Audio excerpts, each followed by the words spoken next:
Hello and welcome to Talk West Ham, where you call in, you choose a topic and you have your say. We'll be interacting with the live chat as we go throughout the evening as well, so get your comments in there. Gonzo's missing tonight. He's missing. I know, but I called up someone that I knew would do a good job, and I've got Nicky with me tonight. Nicky, how are you doing? Good evening. Are you feeling good? You still positive? Yes, very. Had a good Sunday, mate. And nice sleep as well. You need them occasionally, don't you? But anyway, we're going to get cracked straight into this. We've got our first caller on the line. It's someone you'll know. We've got Baz on the line. Baz, can you hear us okay? I can, mate. Hope you're both well. You all right, Baz? I'm good, you? I'm good, thanks, mate. Good. We're all good, Baz. Now, what would you like to talk about tonight, Baz? I don't want to get away from the good result yesterday at all, but I still want to be a bit realistic and talk about the trouble we've been in, because it's a great result yesterday, and don't want to forget that, don't get me wrong, but there's bigger problems still there, and at 5-3 yesterday, the majority of people that walked through them turnstiles or was watching it on their phones or telly still would have still wanted that manager out. Does that one result change everything? Because for me, it doesn't. Giving him a chance, if he was to continue to adapt like he did yesterday, I'm hearing with Anderson playing the number 10 role. If he continues to do things like that, then maybe you could be a bit lenient. But if he stays quite stubborn, that result don't keep him in a job for me. How do you guys feel? Well, I'll get on to Nick in a second, but do you think the win buys him time in order to try and change? Yeah, because I think if we had lost yesterday and didn't get a result Wednesday, I doubt he would have been manager against Arsenal. I do doubt that, because I think they would have had to have got someone in ready for Southampton. So I don't think it would have. So yeah, I definitely think it's bought him time, and I do strongly believe he will definitely be here up until and after Christmas, even if we lose Wednesday, Saturday. I think that's given him the rest of this year, definitely.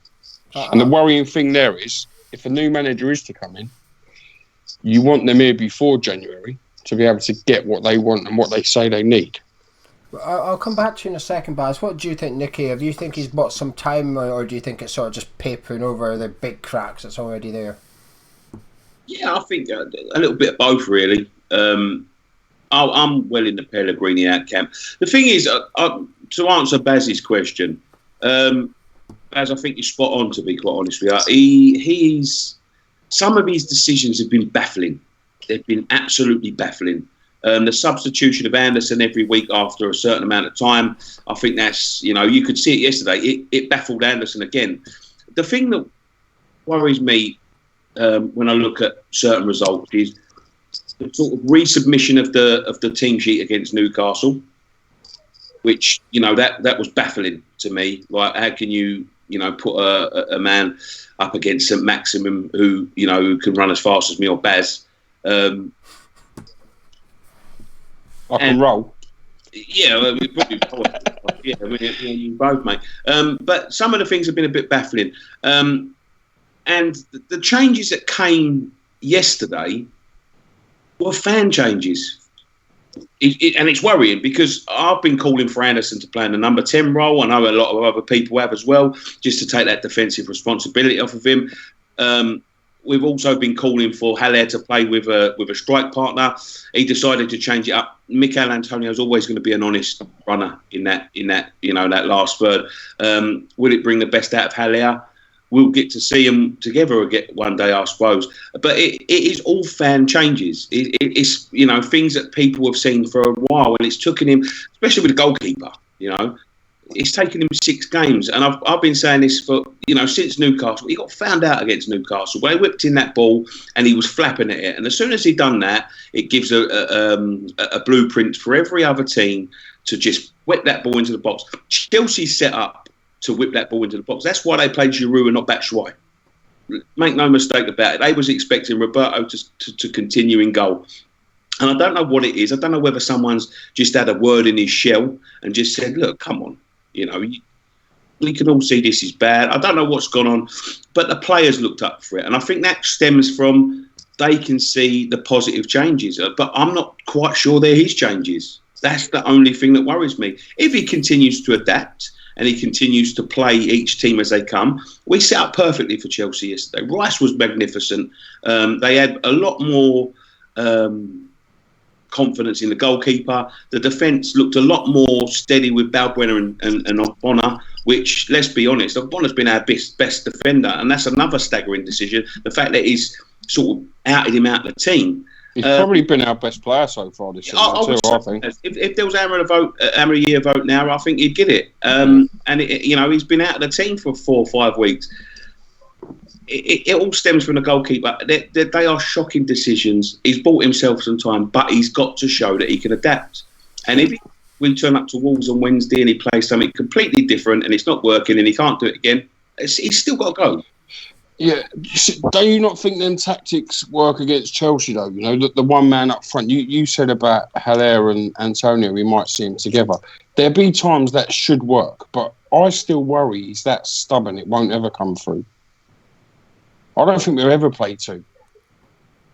I don't think he will either. But saying that, we've seen evidence of him last season playing sometimes 3 up front. Granted, it was when he made substitutions during the game and he moved to 2 or 3 up front.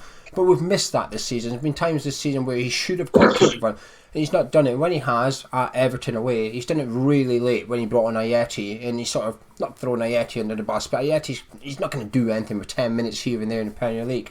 Last season he was bringing on players who'd already done it in the Premier League. Hernandez had already done it in the Premier League. Perez had some time at Arsenal in the Premier League, and he was bringing on Andy Carroll, who's only been in the Premier League. So he's bringing on Premier League proven players, and he was chucking strikers on, and that's why I was a bit worried about Pellegrini this year. I thought last season I thought he was a bit fearless. He was willing to risk 1 point to try and gain 2, and this season I felt like he's not doing that anymore. He's trying to cling on for 1 almost, and that's what's disappointed me the most. But the one thing I want to ask you, Baz, is because when we come out from the game yesterday, and listen, because we've got Wolves on Wednesday, we have to discuss this now. I know everybody doesn't want to piss on the feel good factor, but if you don't discuss it tonight, you can't discuss it until we play Wolves, so we're going to have to discuss it.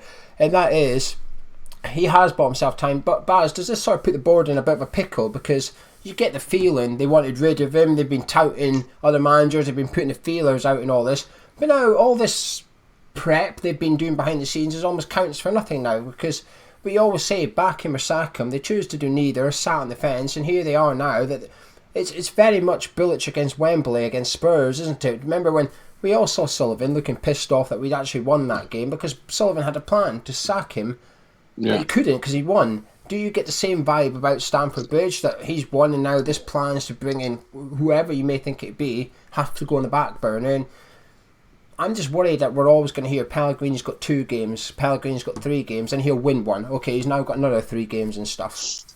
Yeah, definitely, and that's why I said earlier on, I think he's bought time with the result, and that's taking nothing away from the result, as we've said. I think it's ideal for the board, because I think it was made clear they didn't want to sack him for financial reasons and getting a new manager in, so they're probably sat there rubbing their hands together. The only people that ever lose out are us fans, and if we're honest, if the move never come around and all the promises from the new ground hadn't been given, we probably wouldn't even be caring. It's not about the next level for West Ham. The only reason we keep quoting that and demanding it is because of what we've lost to what we've got now, all through them, and all of that has come through what's made them richer. So don't just do this to line your own pocket, which the whole journey so far has been. A 7-year plan they had. That's from the day they took that stadium over, not the day we moved into it. 2012, 2019 now, we ain't getting in no Champions League this year or European football. They failed another plan. The thing that I think the thing that I think comes out of the result as well yesterday. Of course, we're going to be positive. It's a performance that's a long time coming.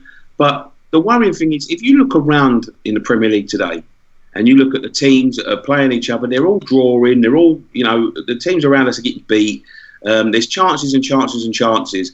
And the frustrating thing is, go 3-0 down against Newcastle, we start playing. Go 3-0 down against Tottenham, we start playing. and then you turn up to Chelsea. We've played them off the park, and I've been saying this for time and time again. We've got the talent. We've got the talent within the squad. Anderson on his day is a fantastic player. We know Haller's a fantastic player on his day. We know Snoddy can put shifts in. We know Declan Rice is a baller. We know Bonner can defend. We know, Cresswell can pop up with a goal or two. The talent is there. It's just the application. And if you can't get the application out of the players, that's the most worrying thing. And when you see about the way we've turned up to Chelsea yesterday, we've played them off the park. And that's a good Chelsea team that have scored in their last 14 games. And we've defended brilliantly. They didn't have a sniff at goal, and we did exactly what we needed to do to win the game. That's worrying because we know that the performances are there. And all we had to do is win. All right, we was a bit unlucky in the Palace game with a VAR decision, but put a better performance in against Newcastle, put a better performance in against Burnley. I can forgive the Tottenham loss because they've had a new manager, and we'd be up in fifth in the league. We're up there with Wolves and in amongst Leicester and Chelsea and all of them. That's the worrying thing. You can't just turn up when you're backed against the wall. If you want to progress in this league, you need to, and that comes from the manager as well, you need to turn up. And I've always said it's a consistency. We need a manager that can get a consistent performance out of us. As I said, I can suffer losing, but I can't suffer losing when the effort levels ain't there. And that's what managers are failing to get out of our team is effort levels. Yeah, I agree with you. That's why I think our best option would be a British manager.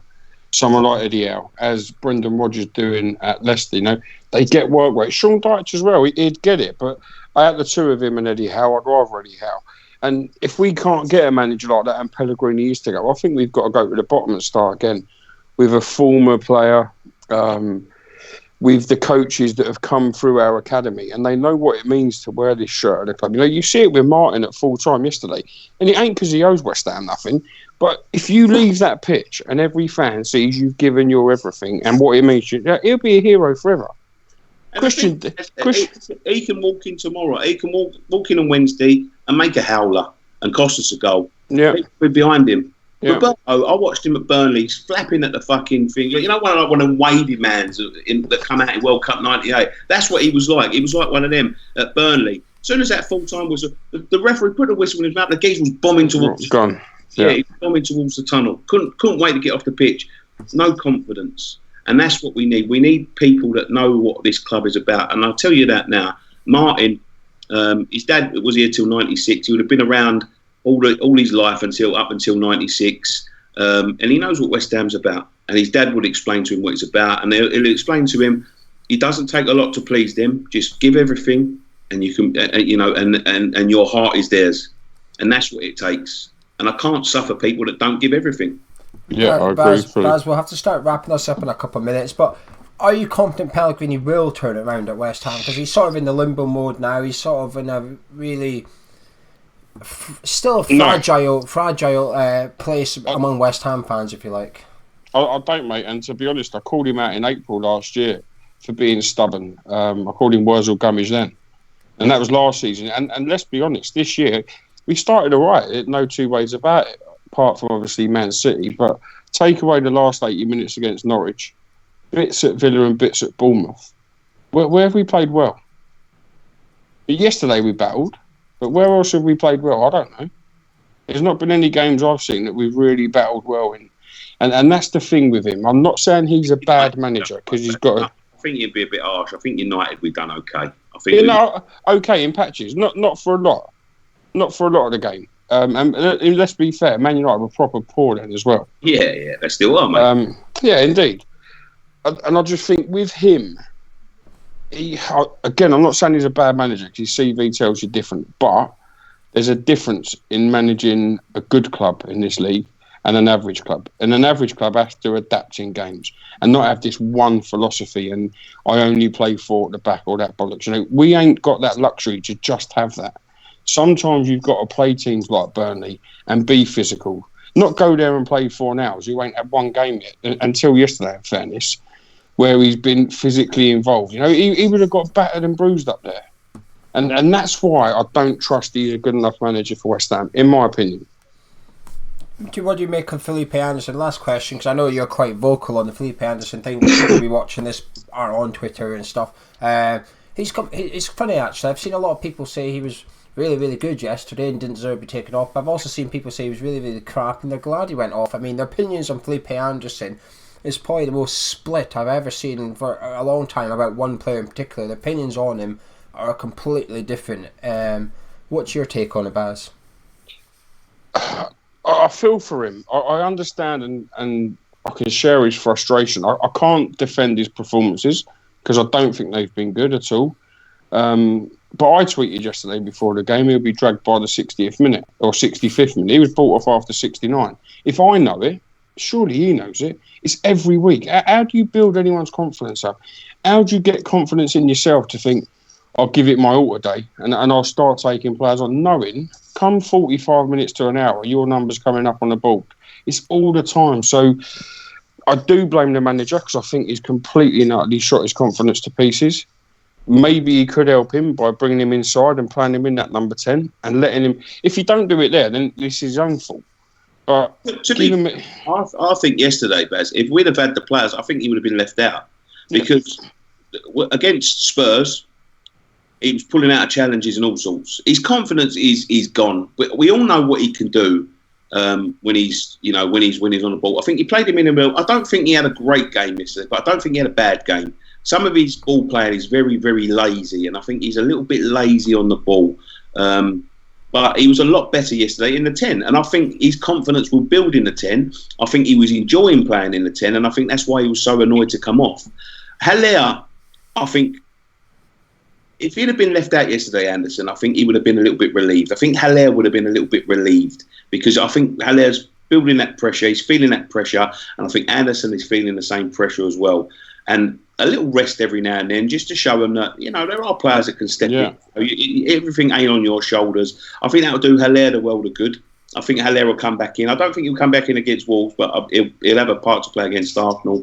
And if we can leave, if Lanzini would have been about, I think Anderson would have been left out yesterday. And I think that would have been a good thing. But, yeah, he's playing a dangerous game by this sort of marked card substitution, I think.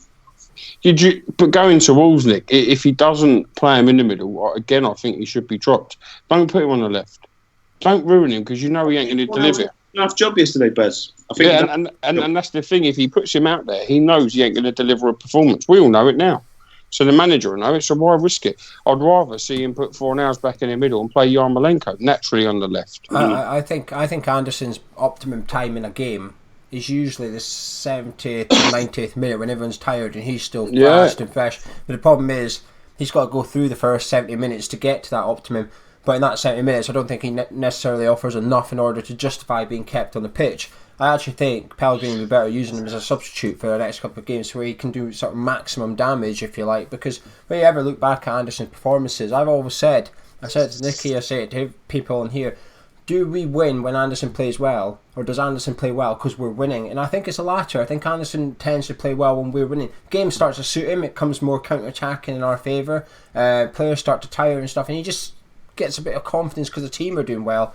And that's why I'd almost like to see him on the bench coming on as a tactical thing, not necessarily dropping him. You can look at it as dropped if you like, but almost as a tactical substitution to have in your back pocket. Because until Chelsea, when Antonio's been out, you look at our bench. How often do you look at our bench and think, there's not much on there you can do to bring on? Whether you're bringing on Fornals, Ayeti, unproven, Yarmolenko, slow. At least if you've got Anderson on the bench, you've got an ace on that bench you can bring on. Whap! You're out the traps. You're away with someone, and I feel that that's what Anderson needs. I think he needs to have that last 20 minutes in a game where you can come on and go up against a tiring defence, because I would have took him off against Chelsea as well. You could see Snodgrass tearing into Felipe Anderson regularly during the game. Yesterday in Balbuena was almost having to sort of go over and put his arm around Anderson saying, keep your chin up, just ignore what he's shouting at you and stuff. But you could see Snodgrass saying to him, push up, and then he wouldn't, and the ball would go out and Snodgrass would go up to him and start screaming at him as if saying, I'm telling you to move, will you move? So he's a funny one, Felipe, because we know he's got the talent, but we ain't seen it enough for me. But anyway, Baz, is there anything you'd like to say before we have to say goodbye to you and we'll get the next colour on? Come on, you Irons, that is all. Good man, take care, Baz. See you later, both of you. Have a good night. You guys in the live chat, get your comments in. Me and Nicky will start going through them, and I'll start reading them out as well while Nick gets next caller on the line. Nicky, what do you make of that? Brilliant. I think brilliant. The thing, do you know something? You don't know this. I've sort of avoided saying it on here on this channel. Not avoided. It's just I don't know how to explain it. I thought, sometimes you go to do a video, you think I'm going to say something, you think all I'm going to do is get abuse for saying this, and you think, you know what, I might just leave that out because there's no point. All I'm going to get is abuse. I'm still not Pellegrini out. Yeah, I think.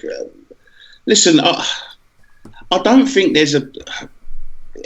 I feel harsh because obviously, people will say like, enjoy the win yesterday, blah blah blah blah, and I've enjoyed it, and I say we've played well, but I want to see a project, Gio. Yeah. And I don't see a project from, I haven't seen a project from anybody that the board have brought in. I think it's just been a little bit higgledy-piggledy. I want someone with a long, you remember the VS Boas comments about the project at Chelsea and the project at Tottenham and all that.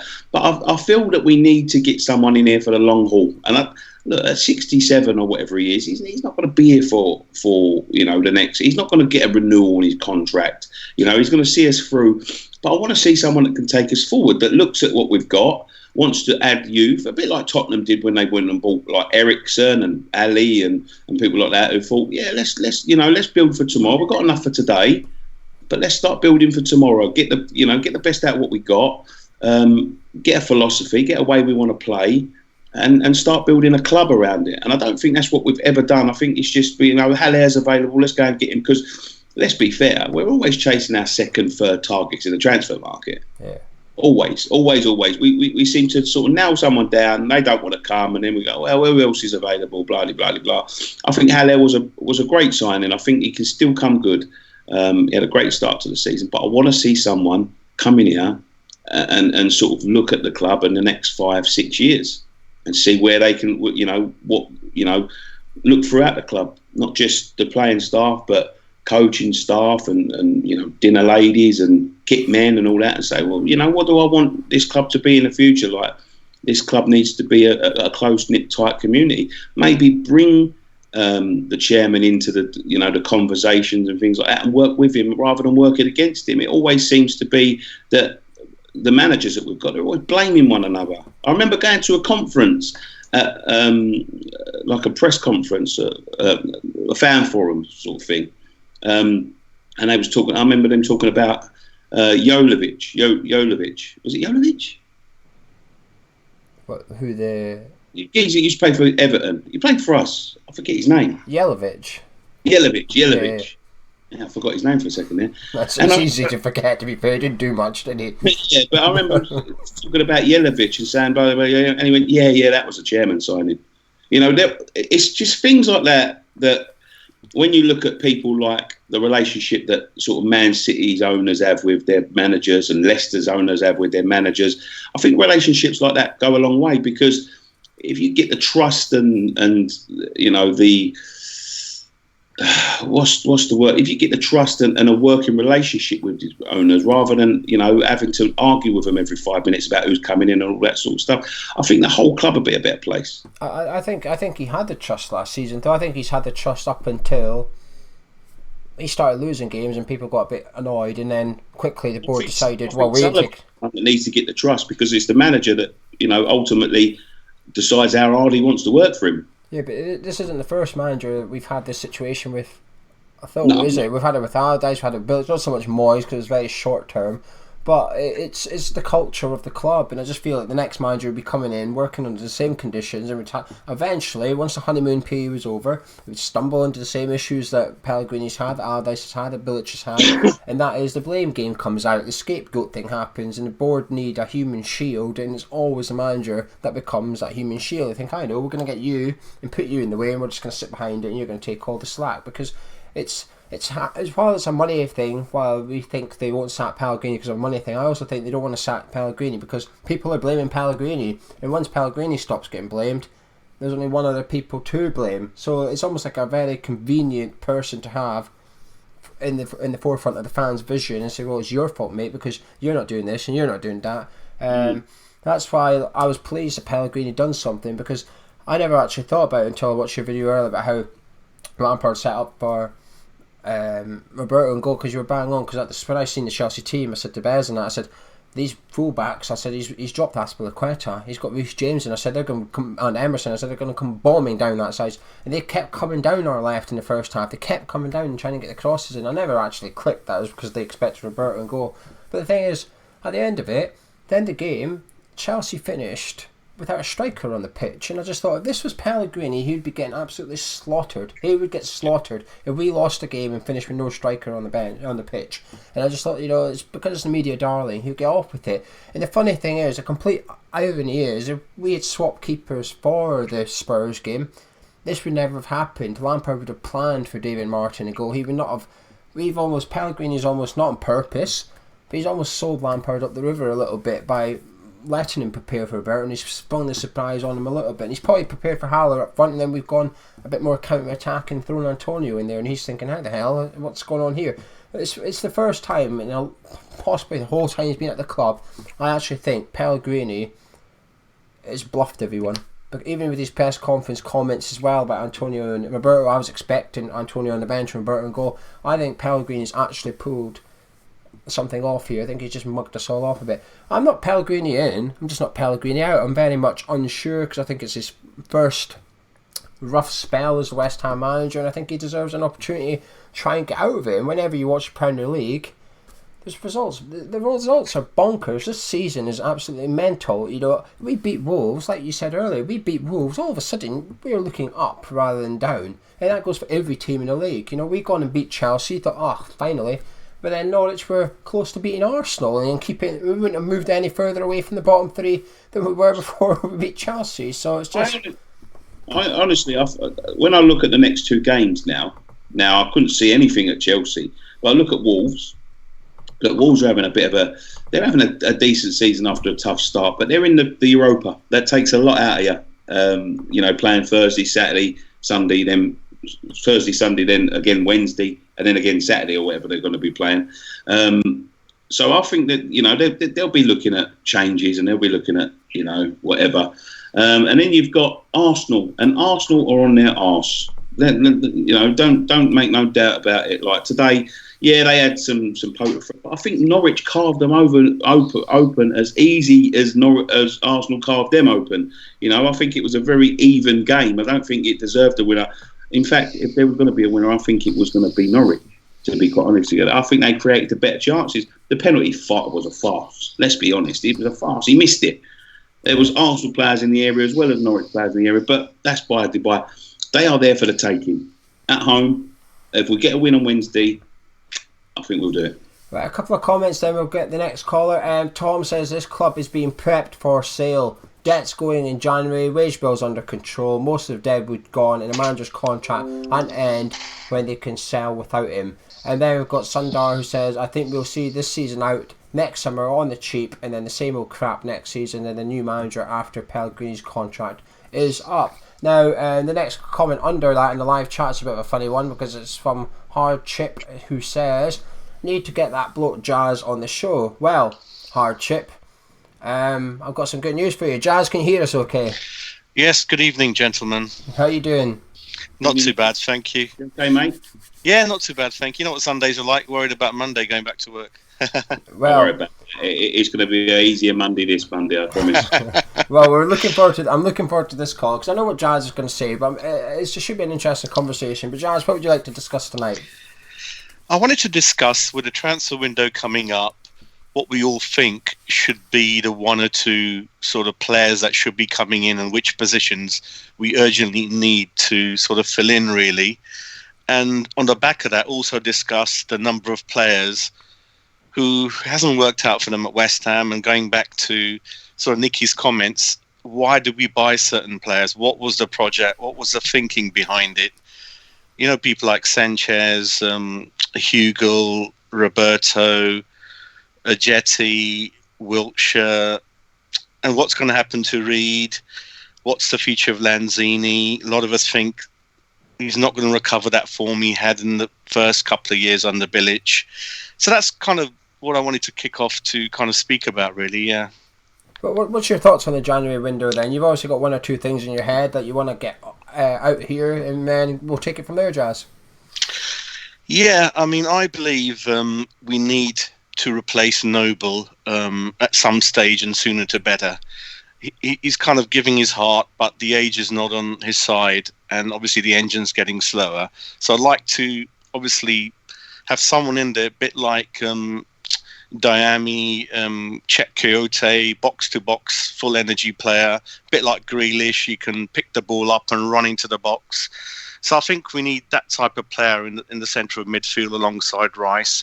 And I'm thinking about, obviously, a striker to perhaps play alongside Heller, or certainly can come on a bit later in the game and offer something different, really. So those are the two kind of type of players and positions I'm thinking about. So you'd go after both of those positions in January? If possible, but certainly we need one of those, if not both.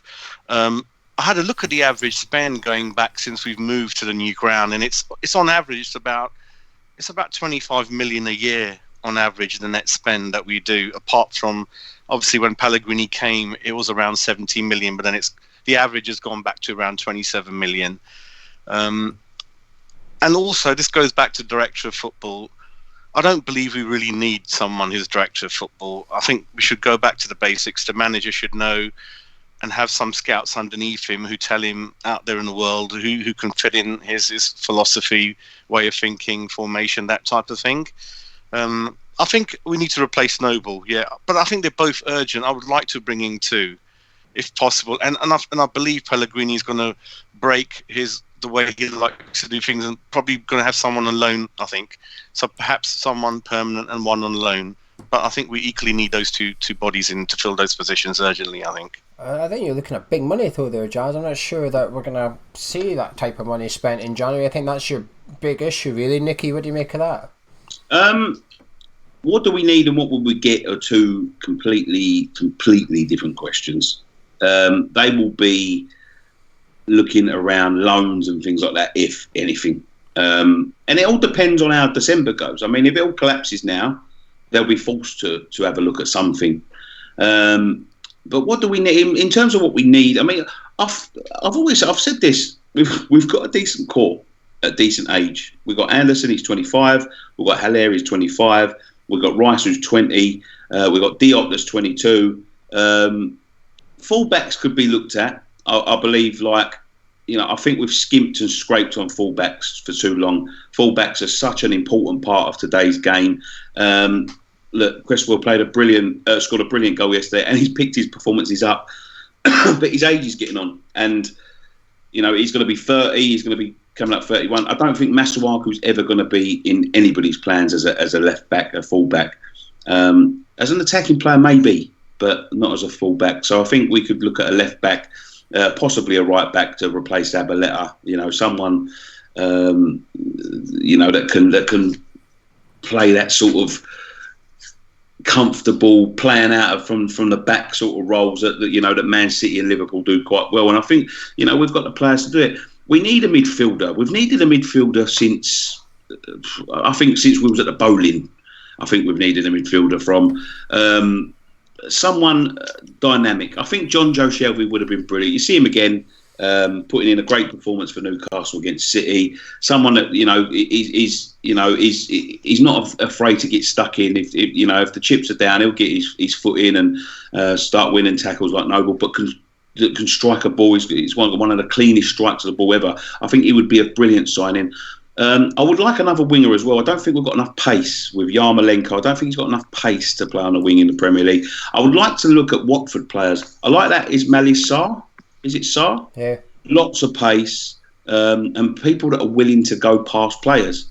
We could look at Watford. Watford look like they're going to go down.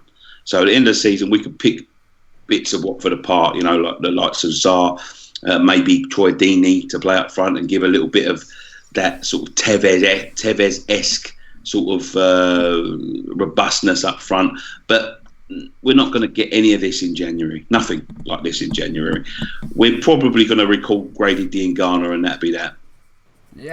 Jazz, what position would you prioritise? Is there any players you've got in mind that you'd like to see us go after January? Because I'm with Nicky here. I can't see West Ham spending much money. I think we're going to be doing it on the cheap. We've already been linked with a few players, and there's two things they've all got in common. One's cheap, and two, the stinker David Sullivan. But Jack Butland on loan. And then we had that, I don't know how to pronounce his name, is it Guatin, the winger that's over in the MLS just now. That's a freebie in January as well. It's all just, it reeks of, it's not Mario Huselos's strategy, is it? Does anyone know what's happened to Shaqiri at Liverpool? He's been, not sure, he's been totally not involved at all since the season began. Not fancied by Klopp, I don't think. I think they're trying to get Ryan Fraser in, actually. I think his contract at Bournemouth's up at the end of the season. I think they're trying to get him in January. I think they're trying to get him on the cheap to sort of bulk the squad out a little bit. Because they've also got the FIFA World Cup coming up at the end of the year as well. I was looking at the Championship top scorers, and right to the top is person we spoke about so much in the summer, Mitrovic. He's kind of still up there, putting the goals away. And then you got the guy who went to Brighton, Mopé. I mean, easy saying it now, but perhaps he was a body that we could have brought in instead of sort of Fornells. But that's just one of those things. But like you said, maybe we're not going to do too much permanent deals in the winter and have to wait till the summer. But I really want them, like Nicky said, to really know where we're going with this. I'm a bit on your side, Gio. I've made up my mind about Pellegrini. I don't really want him. I think there's a limit to how many games like Chelsea can he motivate the players up to. And what the hell has happened the previous 7 games? Completely flat. And how come they're up for it yesterday? And we've got Bournemouth on Wednesday, and we can all guess what's going to happen against Bournemouth. I hope not. Wolves. We've got Wolves on Wednesday. Oh, Wolves, sorry, on Wednesday. So, I think Pellegrini, for me, no, I think he's 66. We need someone young, dynamic, new ideas, play that pressing game. I think this is where you're getting, not contradicting yourself, but I think this is where your ideas don't go hand in hand, Jazz, because this is why you need a director of football. If you've got a manager that's old and is going to be here short term, you need someone to oversee the long term transfer strategy. Because if Pellegrini's only got a year and a half, Pellegrini's going to plan for the next year and a half, and that is it. He's going to bring in a 30-year-old because he's going to think, I'll get a year and a half out of this guy, and the next manager can worry about what to do with him. That's probably why we've got Yarmolenko here, and it's probably not a great. I like Yarmolenko, but when Pellegrini's finished up, Yarmolenko will be 32, 33. His market value is going to be non-existent. Snodgrass's contract, Noble's contract, they'll both be finished, they'll be done. That's 2 first-team players you've got to replace. You ain't getting any money for them. And that's why I think a director of football is important. The thing is, though, I think we've got the wrong director of football. We've got Pellegrini's mate. We don't have someone in charge of Pellegrini. We've got a manager in charge of the director of football. And I think that's where, for whatever reason, West Ham decided to do the whole thing backwards. And almost like the hierarchy, the club's wrong, I think. But Jazz, you say you don't want a director of football, you want the manager to oversee things, but you also say, well, I don't want Pellegrini in charge of the money. But he's the manager. No, what I would like is, I don't think we need a director of football earning £1 million a year. We need obviously a good manager and then a really good scouting system underneath, like the old days. I mean, even going back to sort of a lot of stories in the old days, I mean, Mark Ward, Ray Stewart, they said, John Lyle came 18 times to see us, or the scout did. And they did their homework and they made sure these players were a good character fit for the club and the dressing room and the system. And little money was wasted back in those days. So I think I'd love to know what our scouting system is. How many people in the world have we got in each continent really looking at these players and trying to see if we can bring some of them over? Apologies, Nicky. I'm going to take this one because he's getting me fired up here, Jazz. I like this. I knew you were mentioning it. But the thing is, though, Jazz, football's changed since the 80s, okay? The manager doesn't have enough time to go scout players. I read Sam Allardyce's biography. He told me about how he took training once and he drove somewhere in his little car with his assistant manager because they didn't have a scout. He was a scout. So they went up there, they watched another game, and after the game they went into the manager's office, had a cigar each, and for 5 minutes they discussed the deal, wrote it down on a bit of paper, shook hands, and off he went. Done. That's done. You don't do deals like that anymore now. You can't. You cannot do deals. You need a scout. I agree with you. You need a scouting thing. But you need someone to oversee that. You cannot allow your manager to oversee it, because I also think that when the manager leaves, the next manager's got to come in. That part of your football club, the scouting part, doesn't change. That's got to remain intact. It's got to be protected. The worst thing ever is if Pellegrini was to walk out the door and half the scouting team went, you know what, I'm off as well, see you later. So all that dossiers we've been collecting, all that money West Ham have been ploughing in to scout all these players around the world for the last 6 months, go out the door with them as well. Whoever hires Pellegrini next gets all the players we've just been paying to scout. I think it's obscene. You say £1 million a year. It sounds expensive, Jazz. I appreciate that. But I'll tell you something. When you buy Balbuena for $4 million, he's worth $15 million a year later. You buy a Diop for $20 million, he's worth $60 million a year later. £1 million is cheap as chips because you're making it back big time with transfer values. Now I know you said Carlos Sanchez, but he was what, £1 million at the most and stuff. I think all the money Pellegrini all the players Pellegrini's bought in for money, their values have gone up except Yarmolenko, and that's because of age. Diop, Balbuena, you know something, even Fabianski, despite his age, I think his values, if anything's gone up. He would sell him tomorrow, you'd get 10 million from him easily. So I think all his players have gone up in value at the football club. So I think the director of football is arguably the most important man at a football club these days, if you get the right one in. Yeah, I think also we need a strong number two. That always helps, and I'm not sure who our number two is or what he does really. So that's quite a crucial position in a football club as well, I think. Anyway, Nicky, you've been sitting there quietly. Is there anything you'd like to add?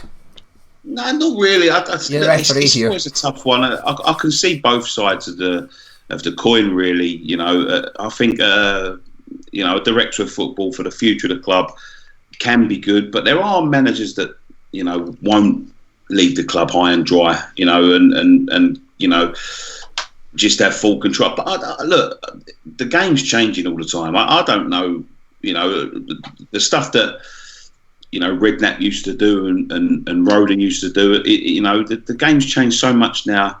I don't know who's got control of the money, and I don't know how it works. I don't know how transfers work and all that sort of thing.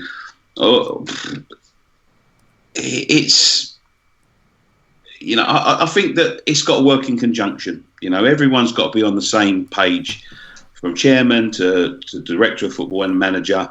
Pellegrini knows he's not going to be here after next year. We know he's not going to be here after next year. It stinks of one last payday. I've said that so many times. But a manager that's in his 40s, early 50s, you can see a longer term. Football is fickle, of course, but you can see a longer term, and a project like the likes of Pochettino put Tottenham through. They're the blueprint for you ain't got to spend millions and millions and millions to be relatively successful or push yourself up the table. Just shows there is a way to do it. It's just getting everyone on that same page. Everyone needs to trust everybody. Everyone needs to work with each other. And I don't think that happens at our club. I always feel like the gears are grinding against each other. You know what I mean? Like the manager's going one way and the backroom staff are going this way and the chairman's going this way. And they're sort of bringing everything to a halt. We need the gears to go the same way. We need everyone to understand their role. We need everyone to understand the trust and all that sort of stuff. And I don't think you'll get that under the current owners. I don't think they would trust anyone. I think he's like that as a character. If you listen to a lot of people that, know David Sullivan, they'll tell you he's holed up in his house most of the time and he comes out for West Ham games. And that's it. You know what I mean? It stinks of a man that's not a very social man, that, is comfortable in his own, thinks his ideas are the best and comfortable in his own company. And doesn't really want to put a lot of trust in a lot of people apart from his family, which I understand. He's not a sheikh or anything like that, and he's got kids to look after and inheritance to look after and all that sort of stuff. But I never think it'll work under these owners. I think there's got to be a mutual trust, and I don't think there is a mutual trust between any of the staff. Jazz, listen, I'm going to let you speak for the next 2 minutes because unfortunately you've come on and me and Nicky have I've taken over a little bit, but you touched a bit of a nerve I didn't know I had, actually, to be honest with you. You did quite well, Jazz. You've come fishing and got me without meaning to. But listen, Jazz, let's go back to the Pellegrini thing because that's a big topic, and I know it's been put on the back burner because of the win against Chelsea. It's understandable, but as I said earlier, we've got Wolves on Wednesday. We'll have to discuss Pellegrini next day or two because then we'll start focusing on Wolves. you're very much Pellegrini out. You were one of the first people to come up to me and say, listen, I've had it with this guy, I want him out. You said that to me weeks ago. Is there any way he can change your mind, Jazz, or are you completely stone cold unfinished with Pellegrini?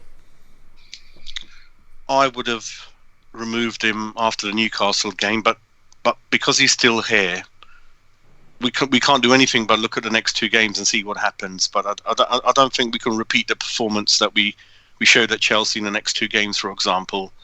I don't think he's got it in him to be tactically quite clever, motivate the players. I don't think so. I think the players somehow just pulled that out between them. And I think I read a story that Mark Noble, he kind of he rallied the players around in the dressing room, a bit like when Scott Parker done it a couple of years ago when we had Mr. Grant at the club. So I think it could be Noble had such an influence on the dressing room, especially the British content of players especially Martin and Noble and Creswell and these type of people. So for me, I don't think I'm not having much hope for the next two games. It's going to be difficult to repeat the level of the performance and what the players gave against Chelsea, which I think should be normal in every game. So not for me. I've kind of made up mind on him. I think a lot to do with his age, and there's another article I read about 2-3 years ago that he said if he doesn't find any interesting project or offer, then he's going to retire, and that's why he ended up in China. And I don't think he ever expected a club like West Ham to kind of come in for him, really, and he's quite surprised by that. So that, all these things in my mind, and going back to the owners of what Nicky was saying, they're very old now. Gold and Sullivan, I think they're in their mid to late 80s, if I'm sort of right. I think Sullivan's Gold is 70s. Yeah, I know. Younger. I think Gold has had a few health issues as well. Not sure how much day to day he gets involved. So I think the days are numbered on the owners. They're just waiting for perhaps that clause. That's in the agreement that they can't sell the ground for a certain amount of time. And Pellegrini, 66. I don't see a long-term project with people like this around the club, I think. Did they missed the perfect opportunity to sack Pellegrini? If they sacked him before the Chelsea game, I don't think there would have been too much complaints. Even I'm not Pellegrini out, but even I wouldn't have had much complaints. I think they've almost made his position untenable before the Chelsea game, to be honest with you. I thought, how can someone succeed under what's been going on in the background? But do you think they've missed the perfect opportunity? Now we've won. They can't really touch him for another couple of games now, can they? I just feel like we're in limbo again. Exactly. And we were all thinking before the Chelsea game, what happens if we actually do well? Where do we stand? But a key question is, they've definitely spoken about who they want to come in. I'm not sure if that manager's not available. Maybe they've tapped him up and he said, well, not yet. I'll come over to you in the summer. Has that happened? We don't know. Are they after Eddie Howe? And Eddie Howe said, with respect, I'll come to you, but not yet in the summer. We don't know. Well, we've been in this position before. Yeah. Under Grant, we've been in exactly the same position before. He needed to leave. And this is what worries me a little bit, because Grant needed to go. He needed to go desperately. We had O'Neill lined up, who at the time was a lot of people's first choice. I thought he would have done well at West Ham.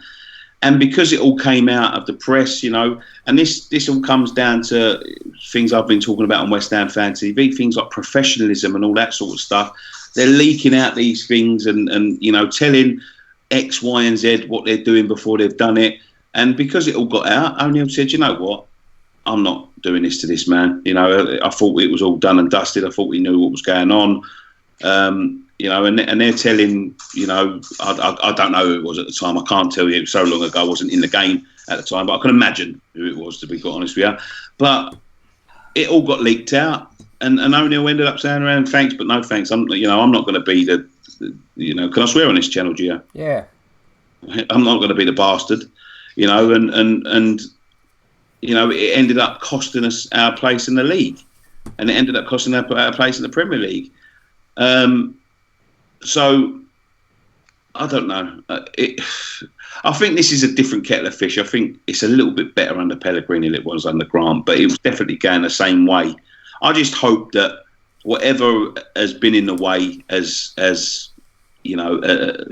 subsided, and everyone's going to go the same way. I fear not, though. I think the key is the transfer window is coming up so quickly, isn't it? so many issues up in the air. If we get rid of, they always seem to do this. We always seem to be like on the cusp of sacking someone in November, and then we'll have a fantastic December, and then it sort of like papers over the cracks, and we don't need anyone in the window and whatnot, and lo and behold. Or it's a case of we don't want to back a manager. We don't know if it's going to be here in February. How do you back him in January if you don't know he's going to be here in February? Listen, Jazz, we're going to have to rush you because we've got the next caller to come on. But thank you very much for coming on. It's much appreciated. It's a pleasure talking to you as always, mate. Great, thank you very much. Take care. We'll catch you in a bit, Jazz. Thank you. Thank you. Right, we'll go back to the live chat for a couple of minutes, and then I'll get the next caller. I see on the live chat, Gio, that Jack mate donated 10 quid and he said you're brilliant or something like that. I just want to say thank you. Well, he said we're brilliant. Well, he said this channel, Sensible Talk. I don't know if he means Hamish Chat or Hamish Chat on West Ham Fan TV. Now you're here. Well, he's never said that to me on my channel, mate. So. But you donated a tenner, so I appreciate that. Jack, that pays for mine and Gonzo's hobnobs for the next month. I say month because we do eat a lot of hobnobs, and as he knows, YouTube take half that money. But thank you very much. Jack says he's enjoying these reason discussions, so credit to Jazz and Baz as well because they contributed to it. Sensible Talk, not dreaming too high, which is a lot of our fan channels. Or all fan channels, not ours, tend to keep it up. But there was another couple of comments coming through. Kevin saying West Ham is through and through, but if you want to go forward, he has to step down. Jazz mentioned that, and I want to say to Jazz, but I wanted to leave him to talk. The thing with Mark Noble is I don't think he needs to be replaced as such. I think he needs his role adapted. Stop making him run around. At Stamford Bridge, he didn't have to do much running, did he? And lo and behold, he plays well. Too often early in the season we saw Mark Noble going beyond Sebastian Aller chasing down centre backs. I thought, what is this guy doing? He's never going to be able to do this. He's not done it for years. He's not suddenly going to start on the wrong side of 30, is he? I thought, you're asking him to do something he's incapable of, and I just felt that comes down to the manager. But he switched Noble's role back again. And it's working. Noble's playing well. He's influencing the game. He's starting to dictate the tempo when we have the ball again. Rice plays a lot better when Mark Noble's in that role next to him. You can only just assume the communication between them is bang on. You get the feeling there's a bit of a bromance between Noble and Rice. Whenever they're in interviews, they always refer to one another, even if that other person's not there next to them. They're always referring to each other and about how they help each other and stuff. And I like it. We need partnerships on the football pitch. It's not something we have enough of because we change the team so much. But that's one partnership that we have to try and lock down. Terence says West Ham ladies beat Man United 3-2 earlier today, so it's a double win for West Ham. Max says since he brought Matsuaku on at left wing, does this finally mean that Manuel sees him as a winger and not a fullback? He thinks he'll do wonders as a winger. How he hasn't seen this sooner. Do you agree with that? Do you think he's going to start playing Masuaku on the left? No. I think he just brought him on to defend against the right back. Yeah, I think he was just, whoever was on the left for nails, I think he'd run himself into the ground, and I think he just done that to give the fullback a little bit more to think about, to be quite honest. He knows he's a tricky customer. Scott Bowman says, just joined, have you discussed the real problem? The board? It's all we've been discussing, really. All he says is Martin the long term number 2 now, or should we still go for Butland? What do you think about that one? I don't know. I would still go for Butland, if I'm honest. I think Butland's young enough to sign for us permanently and become a number 1 in the future, possibly. Fabianski is 34, which I didn't realise until a couple of days ago. Martin's a brilliant story. He's an excellent story, and I think he will be in goal up until the new year or the middle of December when Fabianski will be back. I think he'll be our goalkeeper, and I think he'll be absolutely over the moon with that, to be quite honest with you. I think that's fulfilled a lifelong dream for him. But I think longer term, I don't think he's going to stay with us for too long, and he'll end up moving on to someone else. Yeah, I don't want Butland. I think he's been awful for Stoke, and I always think if someone in the Championship is willing to loan you their goalkeeper, that's a bit of an alarm bell already. You know what I mean? To be honest with you, goalkeepers, they do seem to never recover from sort of like a loss of confidence. You know what I mean? I can think of loads of goalkeepers, like Scott Carson, never recovered from, a loss of confidence in goal for England.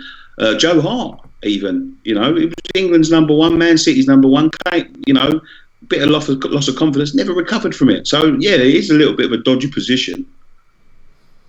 But anyway, we should have our next caller on the line now. Frank, can you hear us okay? Evening, lads. You all right? Good, man. Evening, Frank. Frank was on the first episode, which was about 3 weeks ago now. So when you were on then, Frankie, I think you were sort of on the fence with Pellegrini a little bit. You were a bit like me. You were on the fence with Pellegrini. Has that changed at all? Yeah, after we had the conversation a few weeks ago, we spoke about it, and I was like, right, he's got a couple of games now where we should be picking up a few results, and if the performances aren't changing, then he has to go. It's simple as that. And after last week, I was Pellegrini out. I was done with him. There was no application change from the players. It was the same system. It was the same effort levels. There was no motivation. I just thought, are the players really playing for Pellegrini right now? But then you look at the Chelsea game, and it was complete contrast. Pellegrini was on the sideline being passionate. That's what we've wanted. The players were responding to him well. We saw Anderson come off and throw a little bit of a hissy fit, but that's what we want to see. We want to see the players care and show a bit of passion about his football club. But that's the thing, because how often in 38 games are we going to do that? Because we'll do that at Chelsea away. We'll do that at Spurs away. They're not the sort of games we need to get hyped and motivated for. It's the Burnleys. It's the whatever those sort of matches are. Those are the ones that you need to get your manager to motivate the players. So I'm going to say that was sort of a one-off game throughout the season, and the real test now will be if we go to Wolves now and play exactly the same and come away with a good result and very good performance, then you have to say that he deserves a bit more time. But of what I've seen, I don't think he's got much more time at the club, to be honest. Do you not think you've got to question the players though, Frankie? If you're saying they're up for Chelsea, but they're not up for the next game against Wolves or the game previous, Newcastle and Burnley, and that does that not come down to the players on the pitch though, just as much as the manager? Oh, 100%. I think Rice came out and said before the Chelsea game, Noble was effing and blinding in the changing room before, getting them hyped up for it. Why should it require that? How much money are they getting paid? They should be motivated when they step onto that pitch, regardless of who the opposition is.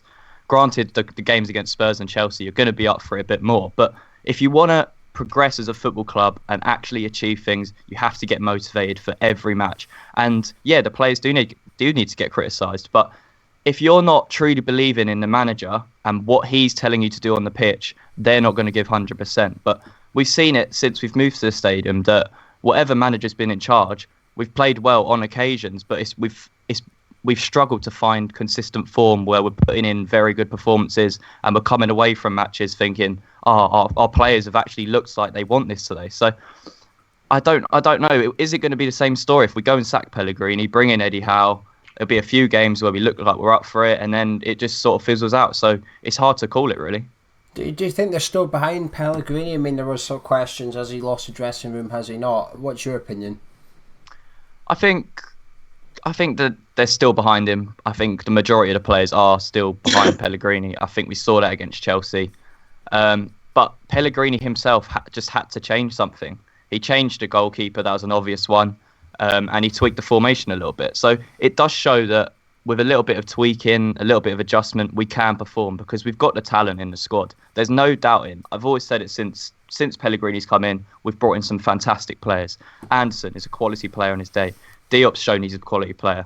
Fabianski, what a signing. So we're making the right, well, in my personal opinion, we've made the right signings. It's just our application is wrong. And that's where it lays down to be honest. Do you think he's still got the dressing room, Nicky?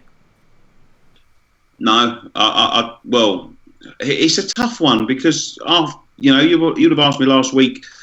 I would have said no, but it might be the situation like we was again under Grant, is where he hasn't got the dressing room, but there's someone in the dressing room.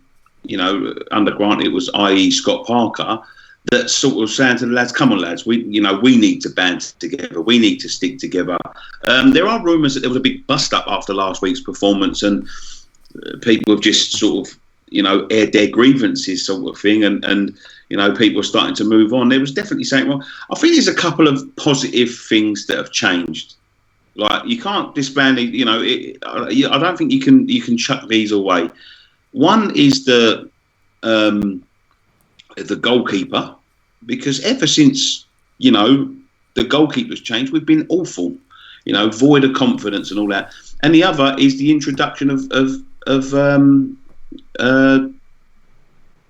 Mikel Antonio, because the way Mikel plays is he's such a different player to Haller. He's robust, he's strong, he's raw, he's got pace, he's got power, he'll outmuscle anyone. Haller he's sort of a fancy player, like a ballet dancer. He wants to do everything to look pretty, whereas Mikel's just a different kettle of fish. They know if they chuck that ball in the corner, he's chasing it, no matter what. And I think that's where you see on Saturday players more willing to join the attack because they knew he was going to be, sprinting after it. And it was like her goal, wasn't it? Snodgrass, before the ball even got to Antonio, Snodgrass was running, knowing Antonio's either going to win this or he's going to move the guy out of the way so the defender doesn't win this. He's going to have a good chance of winning that ball, and he's got a good chance of distracting. People have always got to keep an eye on Mikel Antonio. I don't think Chelsea's defence were the greatest, but that's what I'm saying. I think it has such a positive impact, and he's one of our most important players because he's something different. And I think that's where other teams had got us pinned. They knew what we was coming with, regardless. With Mikel back, there's just a different level, and that's. Frank, he's bought himself time anyway, Pellegrini. How much time do you think he's bought? If we lose at Wolves, are we back into where we were 2 games ago, where it's sort of he's got to go kind of thing? I don't think it. Are you talking to me, Gio? Yeah, Frankie first. Sorry. I'll get yours in a minute. Yes, yeah, I do, because the thing is, right, if we go and lose to Wolves now, the owners know that Pellegrini's bought himself time now. Because if we'd have lost to Chelsea, I think that would have been it, or then lost to Chelsea and Wolves, that was it. But I think the owners now are in a position where they can say, hang on a minute, we've just beat Chelsea away. If we lose to Wolves, we might go and beat Arsenal at home. So they're not going to want to sack him. But I think from us as fans, if we see a lackluster performance where the players aren't putting 100% in, and it's the same routine performance where we're just leaking goals and we're not applying ourselves in the match, then yeah, he has to go, because it proved it was a one-off match. And there's only so much time you can give a manager before you say enough's enough. The thing is, with Pellegrini, this was like after last week, after the Spurs game, it was the first time in my life as a supporter I was getting bored. I was just getting bored of it. Like, I've never felt like that. Like, we went 3-0 down, and I was just standing there smiling in the stadium. And that is the biggest concern, because if the fans lose interest in this club, then we're done. That is the worst thing that could happen for these owners, because if the players aren't applying themselves and the players aren't looking like they're caring, so why are we even going to bother to care? That's the problem. Like, I'd used to just shout at the players and actually care about it, but after that Tottenham game, I was just standing there smiling. There was no real upset from me. I was sort of like, yeah, this is annoying, but I didn't go. Yeah, it was exactly. I walked into that stadium, I saw the lineups, I saw how we was playing. First 20 minutes we did okay, but then it was just the same old story. So, yeah, like you said, Nicky, it was sort of expected.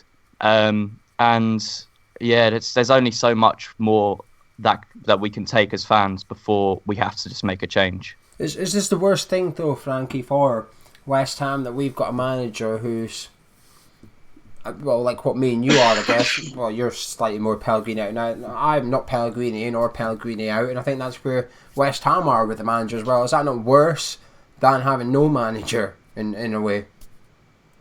Yes, it can be, because you find yourselves in a situation where the fans aren't really behind him. The boards have probably lost most of their faith in what they believed he could do over the 3 years in. And we're just sort of stuck in this stalemate position where we're not going to sack him because it's going to be really expensive, and to the board it's a risk. And the fans are in a position where we want to see change, but what if we sack Pellegrini and the same problems occur? We find ourselves in a catch-22, and just the same problems are going to crop up. So I think this Wolves game is going to be a huge indication of where we are and where the players are. Because if we go out there, like I said, and actually apply ourselves, give 100%, show the fans that they're behind Pellegrini. Pellegrini shows himself that he's interested in the club. Then yeah, I think he has bought himself some more time. But if we go back to the same principles as before, we'll be in big trouble. Last question, Frankie. I should have asked everybody this, Nicky. We'll discuss it in a second as well. Frankie, is it the worst thing? Is this we're sort of missing a window here, aren't we? Because Watford sacked their manager. It looks like Everton are away to sack their manager as well. So we know Arsenal are looking for a manager. We're not really competing with them. They're looking at a slightly different tier of managers to we are. But that's two clubs who are looking at similar stature of managers as what we would be looking at. Are we sort of missing out on first pick of the available managers? Yeah, because like you said, they're in similar position to us. It's going to be a manager they want to push on and sort of get behind their players. And the likes of Eddie Howe would do that perfectly. So if you're Everton, you're looking at Eddie Howe, boyhood Everton fan, you're thinking, we're going to do everything we can to take him away from Bournemouth. And then what if Pellegrini goes and loses next 2 or 3 games? And then we're stuck with, David Moyes, Chris Hughton? Is that really what we want? So we are sort of playing with fire by not sacking him at this point, because this has been a horrendous run, and a lot of managers would have been sacked because of that run, regardless of the position and how much he spent. He came in with a 3-year project. We're no better off than when he arrived. So I think that the way we want West Ham to play as fans, I don't think Pellegrini's good enough defensively for that. We're good when we sit back and counter-attack, and like Chelsea, like Spurs away last season, we're good in those positions. But it's when we've got expectation on us to sort of go out and put on a performance, keep hold of the ball, play free-flowing football. And yeah, I think most fans were like, we'll take winning 4-3 over 1-0. But now you've got fans saying, just give me a 1-0, give me a Sam Allardyce result, because it's got to the point where the defence is such an issue. Brilliant. Listen, Fran, thank you for your call. Perfect as always, articulate as always, well thought out as always. Brilliant call, Frank. Thank you very much. Cheers, lads. Good Thank man, you. take care. A couple of comments in the live chat. Zahi says we're going to be left with Alan Pardew. A lot of people are saying the Queen's dead in the live chat. Have you noticed that? What? People are saying on Twitter, there's a rumour going around on Twitter, the Queen has died. So let's hope that's not true. They come up every couple of months. She's probably gone on holiday. There was one on Boxer the other day, wasn't there? There was one on the thing on the Boxer going around there with Boxer. Neil from Down Under said any team can have a bad run of results and fans could accept that. However, what the fans cannot accept is a team that looks like it isn't even trying and a manager who has no idea as to why. Someone else here, can't remember who it was, sorry, but someone said, how can we spend £45 million on Sebastian Haller and not know how to use him? And then Zahid again saying, how will stay at Everton, Moyes will play Silva, the Spanish waiter will go to Arsenal, Hughton will go to Watford, and we are going to end up with Avram Grant again. But anyway, Nicky, is there any final thoughts on that? We'll start wrapping the show up for 5-10 minutes. Is there anything you'd like to say at the end of the show? Any conclusions or that you come to? No, I've had fun. It's been, I think it's been great discussion. Some great thought out opinions coming on. Yeah, it's been a nice change of pace. Let me just answer the question that you just asked that guy there. Are we missing out on a pick of the managers? I don't think we've ever had a pick of the managers. I think there is a way of doing the business with West Ham, and I think they make it look like let's look at Lacazette, for instance. Let's look at Lacazette. They made it look like they was going all out and offering him this and offering him that, and with the likes of Howe and people like that, they may make it look like they know what they're trying to lure this in, and they're secretly working behind the doors to get another Moyes in or whatever. That's the way West Ham work. If they want someone, they'll get him. They've got the money. They've got I don't believe anyone's ever gonna appoint a manager on so much money that they can't afford to sack him because it's football. They can afford to sack him. They can afford to go and get anyone. They know what they're doing. I actually think our biggest stumbling block is the board, to be honest with you. I mean, you do hear rumours that a couple of managers aren't interested in West Ham because of the board. They don't want to work under something like Martin O'Neill, like you just said. They turned around and said, "Is that how you're conducting your business?" Nah, you're right, I'm out of here. David Moyes is the opposite. He sat on BN Sports and he got asked about West Ham's job while Slav was there. He was practically grinning, wasn't he? You know, oh, I don't know, there's Slav's still there. He was smiling like a Cheshire cat. He knew damn well fine what was going on behind the scenes at West Ham and stuff. But I do think it puts some managers off. I worded it wrong, Paul, saying we're missing the pick. What I meant maybe was that we're missing if Everton go out tomorrow and sack Silver tonight and go out tomorrow and start negotiation with Eddie Howe, for example, we're maybe missing out on our chance of having a clean run at Eddie Howe because we've missed the opportunity to sack him. See, I've got two minds with Pellegrini. I'm not Pellegrini out personally. I don't want to see him sacked. Yeah, I want to see him given an opportunity to turn it around. But at the same time, I do think his position's been made untenable. I do struggle to see how he can come back from this, because this is not my personal opinion on the manager. This is my personal opinion now on the situation which has evolved, which is Pellegrini was struggling, we were losing games, and all this blame game was coming out about Mario Huselos being the one to blame because he brought in Roberto. Fine. Yeah. Roberto was a car crash of a signing, and that's fine. Pellegrini should have changed him. That is fine. But it's the fact that it came out about how the board were disappointed in this player, and I thought, oh, hang on a minute, this is now throwing someone under the bus here a little bit. Like you say, do or die together, but they don't. They do or die together until it's coming to die, and it decides actually we've now decided we're gonna save ourselves a little bit, and you can go die yourself. It's almost like writing a joint suicide note together, and one of you's bottling it at the last minute, and the other guy goes and kills himself, and you're still left alive, going, well, changed my mind, didn't I? Nothing you can do about it now. And it's T Boo's just said it in the comments, and this I've always said this, and I've said this from the days when they sacked Zola and stuff. The board have no integrity or class, and that is, you know, you can have all the money in the world, but you need to buy integrity and class, and you know, it's something that money can't buy, and that's something that I think they've treated people appallingly, and I think they've shown a lot of people in this industry of football, you know, players, managers, and all that, what they're like. And I don't think there's a massive queue at the door. So they've got someone in mind, and it's got to be someone as fucking desperate as David Moyes, to be quite honest with you. You know what I mean? And that's it. I agree. I agree. I find it difficult to build my hopes up a little bit. That's why when I see us getting linked with Howe, even Dyche, I think West Ham is a step up from Burnley, for example. I think we're quite comparable to Bournemouth now. I think we should be further ahead than Bournemouth, but I don't think we are. I think the squads are similar. They spend more money than us. So I struggle to see the massive appeal for the manager.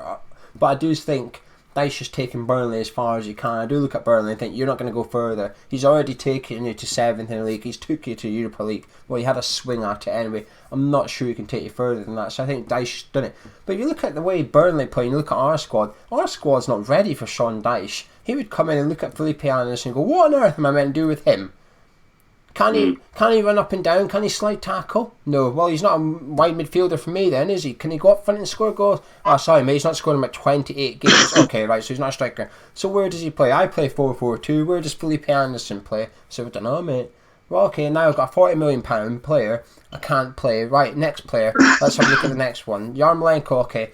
Well, he's run up and down my wing and chase fullbacks. Probably not. Right, okay, we can't use him either. You know, that's why I find the Sean Dyche thing. Listen, I think he's a great manager. I think he'd come here and get good results. But this ain't a Sean Dyche squad. He would have to do a lot of sales and a lot of purchasing. And then by the time he's done it all, the board's probably got sick of him and decided, actually, we don't want Sean Dyche anymore. We've lost 3 games in a row. Fans are getting grumpy. We're going to have to go get someone else in.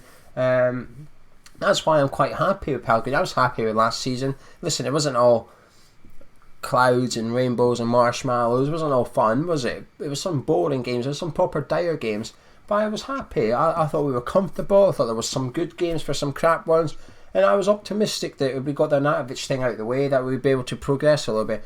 I'm very disappointed with the lack of progression this season. I do think we've got a really good squad. I don't think Pellegrini's not getting anywhere near enough out of it. We should have one of the best strikers in the league. I watched Leicester today.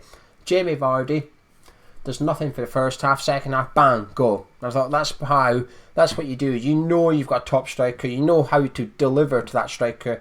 All you have to do is deliver it to him once and he will stick it away. We've got a Jamie Vardy up front, but we just don't know how you get the ball to him, and it's thoroughly frustrating to watch with the knowledge of it. And I don't know, it's just a waste of a season. But I do think I don't know. I'm a bit more optimistic for Wolves than I was for last week because I think Pellegrini's by hook or crook stumbled on a winning setup, and he's probably going to stick with it because he's going to think, well, I can't change this now, can I? I'm going to leave this as it is, and by God, I hope he does, because if he does change it and we lose, then it's next on the line again, isn't it? But anyway, Nicky, we'll start wrapping this up. Any final words before we disappear? No, I think that's it. Well, listen, I would just like to say a massive thank you for coming on and co-hosting with me tonight. I hope you've enjoyed it, and that's the main thing. Brilliant. Thank you very much for having me. I've really enjoyed it. And I hope you guys at home have enjoyed it as well. I'm sure you have already, but you haven't checked out Nicky's The Day After the Morning Before. It's a real tongue twister, that title. The day after the morning before. It's the morning after the game before. that's the one. It's a tongue twister title anyway. It's basically the day after the game. So go watch it early. If you haven't, it'll be on the answer in a second. But thanks again to Nicky. Thank you again to Baz, Jazz and Frank for calling in. Thank you for your live chats in the comments. It's been fantastic as always. We'll be back tomorrow night. Myself, Gonzo, and one other person will be back tomorrow night with our Wolves preview. And Nicky's going up there on Wednesday, the long trek up to Burnley. So I'll be looking forward to the fan cams from the comfort of my bed, Nicky, to be honest with you. I'm not going to lie, I'm going to be in bed. So enjoy the trip home when I'm snuggled up. But anyway, thank you as always. Take care. Catch you in a bit, boys.